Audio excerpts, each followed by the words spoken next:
কি কংগ্রেস হোক কি সিপিএম তাদের বাড়ি থেকে আক্রমণ। তো এই ব্যাপারে আমরা বিভিন্ন সময় আমাদের নলেজে আসলে আমরা এটা পুলিশ প্রশাসনকেও জানাই বা পিডাব্লিউডির ঊর্ধ্বতন কর্তৃপক্ষের নলেজও আমরা। তো দীর্ঘদিন অপেক্ষার পর আমরা আজকে যুব কংগ্রেসের পক্ষ থেকে আজকে পিডাব্লিউডির কাছে এক্সিকিউটিভ কাছে আমরা আজকে একটা 5 দফা 7 দফা দাবি সম্বলিত একটা মেমোরেন্ডাম আমরা লিখছি। এই মেমোরেন্ডামটা আমরা লিখছি কৈলাসহর সাব ডিভিশনের টেন্ডার মাফিয়ারা করে দেখা গেছে কাজ পাইছে, সে অফিসে গিয়ে বিসি জমা দিতে হয়, একটা ক্ষুদ্র অংশ দেখা যায় পিকনিক করে অফিসের ভিতরে, তারার অফিসের ভিতরে পিকনিক করে। এটা কেমনে এলাও করে আমরা এক্সিকিউটিভ ইঞ্জিনিয়ার আমার হয়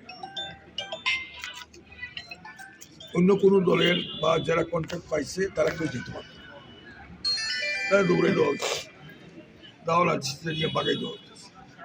দুই একবার আমাদের কাছে যে খবর সংঘর্ষ পরিণত চলছে, কিন্তু পুলিশের হস্তক্ষেপে সেটা বন্ধ হচ্ছে। ডিডাব্লিউএস আরডাব্লিউএস সেখানে তো টায়ার টুয়ার পুরাইয়া একটা বিবর্ষ রূপ ধরা হয়েছে। যতটা সরকারি অফিস আছে, তো এটা এই কমিশন বাণিজ্যর জন্যই বোধহয় এটা সংগঠিত হইতেছে।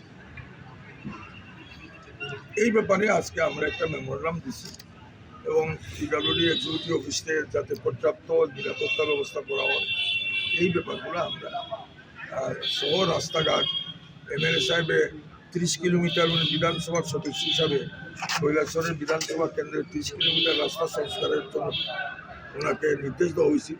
উনি 30 কিলোমিটারের জায়গা লিখিতভাবে দিচ্ছেন, কিন্তু বিরোধী দলের এমএলএ থাকার কারণে এই কাজগুলো এক্সিকিউটিভ ইঞ্জিনিয়ার কম পিডাব্লিউডি সেই কাজগুলো হাতে নিতেছে, অথচ শাসক দলের এমএলএ হইলে ফটাফট সেই কাজগুলোকে হস্তক্ষেপ করে দিয়েছে।